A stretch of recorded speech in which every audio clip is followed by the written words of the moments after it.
The Life of a Goddess Queen. A Haikyuu, Hinata's Harem fanfiction, written by XX that _Harem _writer XX on Archive of Our Own. Read and brought to you by me. All characters are owned by the original owners of the Haikyuu anime. Warning: this chapter contains foul language. Writing based off of the Alpha Beta Omega dynamic of life and briefs over a birthing scene within the start. Let's begin with the prologue. In a world where fantasy rules, the tears of the world are strange. See, humans are known to be the weakest of them all, merely food, prey, or weaklings to the rest of the world. Yet if a human was high on the other tier list, they would be well respected. But this was nearly impossible. Not one living human had yet met this standard, until the human queen gave birth to an Omegan prince. Not only was he an Omegan prince, but he also had inhuman-like abilities, making him the highest on the other tier list.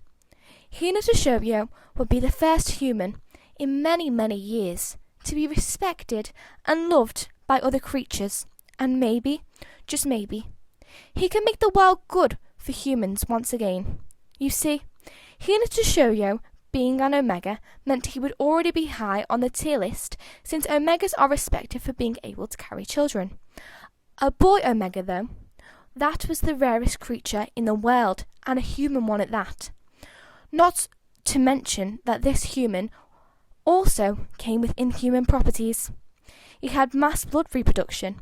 This meant that although being a human, due to the fact that his blood regenerates faster than any other living creature, the boy could never die from blood loss, nor could he accidentally be turned into a vampire or a werewolf. He had goddess eyes. You see, the goddesses were known to be a human of sorts, with special properties that were the most powerful beings in the world, but they were assumed to be extinct. Well, that was until now. You see, Hinata had bi-coloured eyes, one more golden than gold itself, and one as white as a cloud. Yet no one knew. The boy would wear an eye patch over it to keep it hidden from other humans. Hinata could read emotions of others, and he could also heal others, although he didn't know this just yet. He thought reading emotions was normal. But everything he thought in life would all change on his 18th birthday. Why? Because he would become the new leader of the human kingdom. But his human species and secondary gender would be shown to the world, and Hinata would find a prophecy. It is read: in thousands of years, a member of the goddess race will return to the world. He will bring peace to all species and make humans respected once again. But he will meet many people who he will feel strongly for. These will be his soulmates, and if he doesn't make them all fall in love with him by his 21st birthday, the world will fall into war, causing extinction for the human race for good. Important information. Species tier. At the top, goddess. Extinct? 2. Demons. 3. Vampires. 4. Werewolves. 5. Dragons. 6. Lion hybrids. 7. Merfolk. 8. Enchantresses. 9. Elves. 10. Humans. This is the species ranking that shows the least respected to the most respected. Secondary gender tier. 1. Male Omega human. Exists? 2. Male Omega. 3. Omega. 4. Inhuman Alpha. 5. Inhuman Beta. 6. Human Alpha. 7. Human Beta. This is now the secondary gender ranking. Let us begin. Chapter 1. Hinata. The queen of the human species was screaming as her husband stood next to her. "It's all right, my love. Push!" He comforted her. in which she screamed again as she pushed. Minutes later, a baby arrived and was taken into the hands of the royal doctor and scientist who brought the child into the next room. They cleaned the child off and started to do a full check. Gender, the scientist asked, and the doctor replied, male. The scientist wrote down male before continuing. Secondary gender, he asked, and the doctor looked all over the child's body for a mark to signify their secondary gender, pausing as the mark was on the boy's wrist. Omega. He spoke softly, and the scientist turned to face him with wide eyes. What? He asked in shock, and the doctor smiled. He's a male human Omega. The doctor smiled, and the scientist smiled back before writing it down. Species, the scientist asked, and the doctor looked around for any signs that the boy was more special.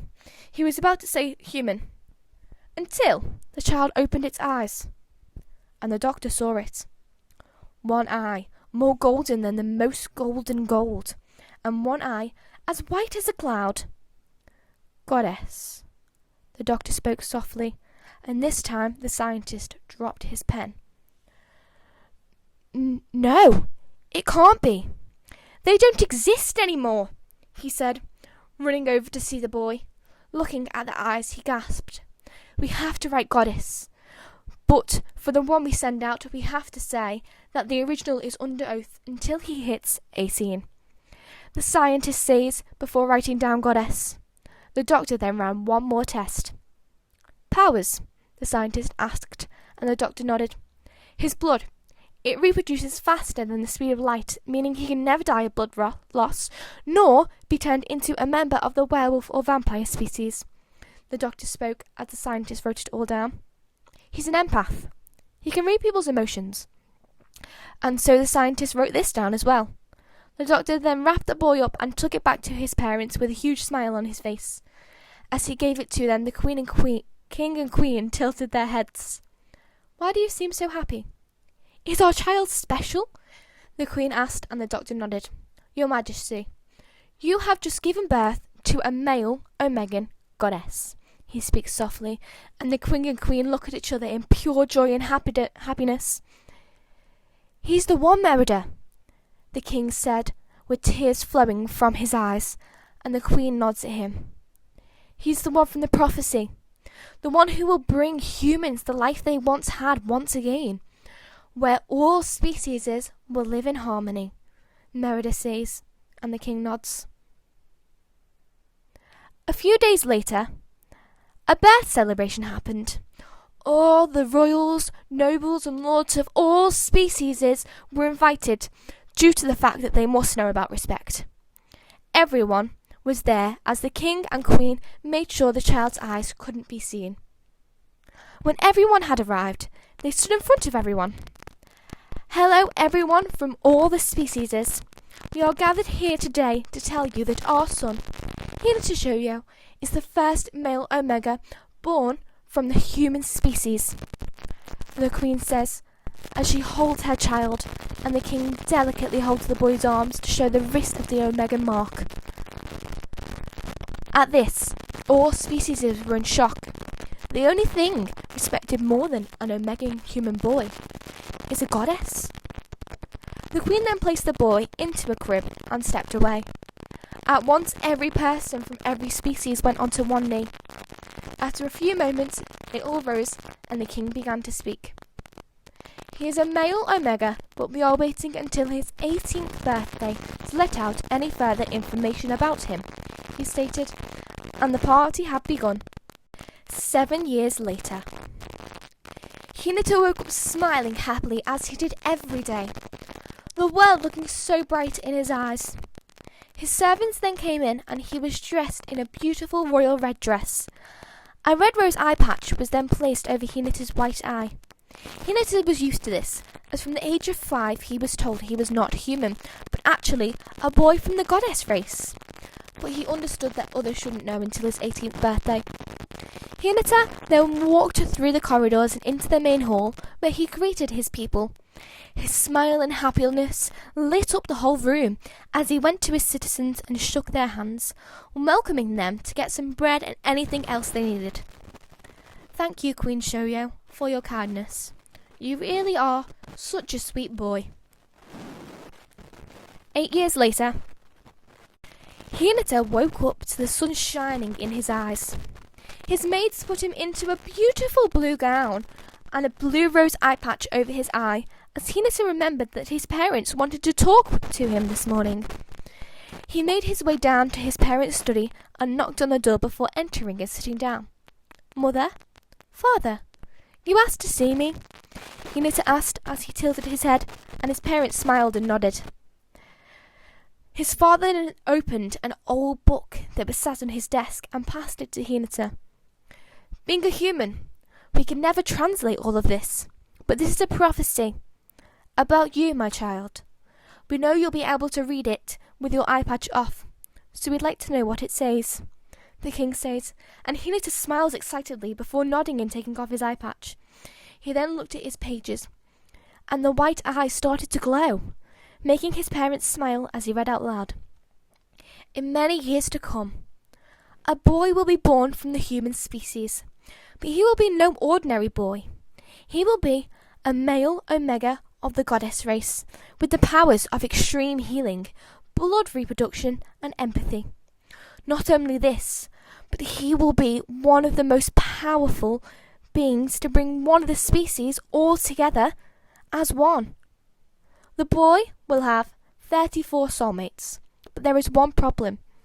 If he cannot make all of his soulmates fall in love with him by his 21st birthday, the world will fall into a great war and humans will become extinct. Yet, if he'd managed to complete this, humans will once again gain the respect that they deserve, and the boy's name will be Shoyo." Hinata's eye then stopped glowing as he looked at his parents. He could feel the emotions from worry to extreme joy. He smiled and hugged them. "Mother, Father, I'll make you proud, I promise, and humans will gain the respect they deserve." He spoke softly, and his parents nodded with a soft smile. 3 years later, today was the day. The day he became queen. The day he would start his search for his soulmates. The day the world would know that he is a member of the goddess race. Hinata woke up to the bird singing a soft tune in his window, and he smiled. "Good morning, beautiful birds. Today is the day that I become queen, and finally I no longer have to hide," he says to the birds who continue to sing. Hinata's servants then walk in and start to get Hinata ready in the dress he requested. Half of the dress was in the most golden gold they could get, and the other half was made out of the whitest of white materials.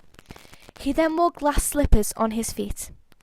Hinata smiled as his hair was clipped out of his face for the first time in ever, and he could use both eyes to see. Once he was ready, he was given an English breakfast before he was taken to his parents' study. As he walked inside, his parents looked over at him and smiled in excitement. "Happy 18th birthday, child," Meredith said as she walked over to hug her son, but as soon as she stood up, she fell. "Ouch! My ankle twisted!" she yelled in pain. Everyone looked worried, but Hinata ran over, and his eye started to glow as he placed his hand on his mother's ankle. It soon healed, and she smiled. "Please be more careful, Mother," he said as he hugged her, and she nodded. The bells then rung. This meant that the guests had arrived. Hinata nodded as his parents left to go to the main hall. In the main hall, where all of the new generations of other species is. "Welcome all to the coronation of Queen Shoyo," the queen said, and everyone clapped. Hinata then walked into the main hall with his head down to hide his eyes for now. When he reached the front of the crowd, a crown was placed on his head. before he was then given a diamond-crested staff. His mother nodded, and he smiled before facing the front with his eyes closed. He then slowly opened them to let everyone register his eyes. Hello everyone! I am the new human species queen. I am Hinata Shoujo, a male omega of the goddess race with 34 soulmates, reproducing blood, extreme healing, and empathy. He bows, and everyone has their jaws open while clapping. He then sits on the throne, and everyone in the room goes down onto one knee. Hinata blushes, as this is not what he was expecting. Please rise. I don't deserve that kind of respect for just accidentally being born as part of the goddess race. I must earn your respect, as I have done with my people. He speaks softly and happily, and this just shocks everyone even more. Yet some people suspected that it wasn't real, so they decided to act upon it. Human Queen, dare I ask for proof of all you say? The person dared to ask, and Hinata smiled. Sure. Think of anything you want to. Make it as happy or as sad or anything as you'd like, he says softly, and the person nods. Hinata then looks to them and speaks softly. Your emotions are happiness, joy, and confusion. Hinata speaks softly as the person who asked the question blinks in shock. At this, everyone glares at him for making the queen they have to respect most do something for him, and at once his leg is snapped by a demon. Hinata gasps in shock. Bring him here, he says as the man is passed to Hinata. Hinata then places his hand on the leg, and his white eye glows brightly. After just a few seconds, the leg is fixed and the man stands up. And unfortunately, only my soulmates will be allowed to test my blood production, Hinata states, and the room all nod. Hinata then sits back down on the throne. From tomorrow, I will be searching for my 34 soulmates. So please allow me to venture into your kingdom without protection. I know I should not be harmed with being a goddess, but make sure to inform your people as my search begins tomorrow. And I hope I have a place to stay with you all. He smiles, and everyone goes down onto one knee once again before standing up and exiting the building. As everyone left, Hinata looked at his parents. My search begins tomorrow, Mother and Father. Tend to my people for me, please. I promise I will get us the respect we deserve, and I will find these soulmates, starting with the Demon Kingdom first. Hinata spoke, and his parents just nodded. Hinata then walked out of the room and to his own room. After all, he would need to get some sleep before his quest began tomorrow.